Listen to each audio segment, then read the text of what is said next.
बच्चा जन्म लेते ही 30 साल का है। ये कहानी स्टार्ट हुई उस माँ से जिस माँ ने इसके भूड़ को बनाया था। मैं चाहती हूँ ये बच्चे जन्म लें और ऐसे परिवार में जन्म लें जहाँ पर ये हमें जाने, बच्चे के रूप में हमारे घर में आए और के बाद ही हमें इस बारे में पता लगाए। हमें भी नहीं पता था कि ये कोई वर्ल्ड रिकॉर्ड है। हेलो, नमस्कार, सत श्री अकाल, आप सभी का स्वागत है एक और वीडियो में। और आज हम जानने वाले हैं बहुत ही इंटरेस्टिंग फैक्ट के बारे में, जो फैक्ट रहने वाला है, जो स्क्रीन पर आपको फोटोज दिख रही है, इनको लेकर। अगर मैं आपसे कभी कहूं कि कोई बच्चा जन्म लेते ही 30 साल का है, तो क्या आप इस बात पर यकीन करोगे? बिल्कुल भी नहीं होगा। लेकिन ये बात बिल्कुल सच है।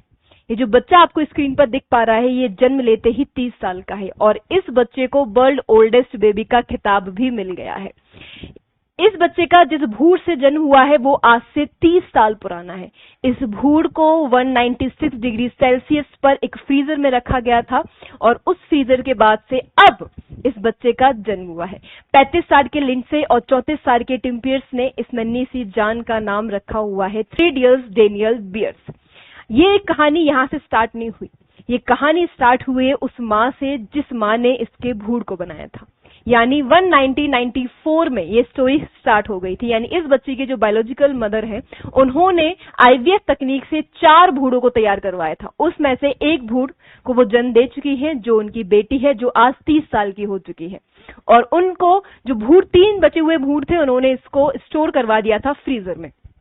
टाइम निकलता गया, बहुत सारे टाइम निकलने के बाद उनके पति से डिवोर्स भी हो गया, लेकिन फिर भी वो इन भूड़ों को मारने का डिसीजन नहीं ले पाई, खत्म करने का डिसीजन नहीं ले पाई। उनका मानना ये था कि जब भी ये भूड़ बच्चे में बदले तो ये बच्चे उनके रहें।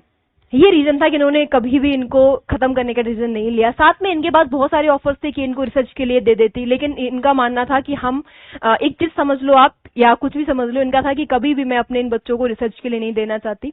मैं चाहती हूँ ये बच्चे जन्म लें और ऐसे परिवार में जन्म लें जहां पर ये हमें जाने, हमारे परिवार को जाने, क्योंकि ये भूड़ कहीं ना कहीं उनके बच्चों के बहन या भाई में से कुछ ना कुछ हो सकते हैं।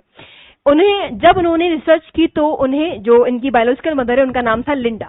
इन्होंने जब रिसर्च की तो उन्हें पता लगा एक night life Christian adoption agency के बारे में, जो नो फ्लिक्स नाम का एक प्रोग्राम चलाती है, जिस प्रोग्राम में भ्रूण दान करने वाले माँ को ये हक होता है कि वो अपने बच्चे के लिए एक परिवार चुन सके।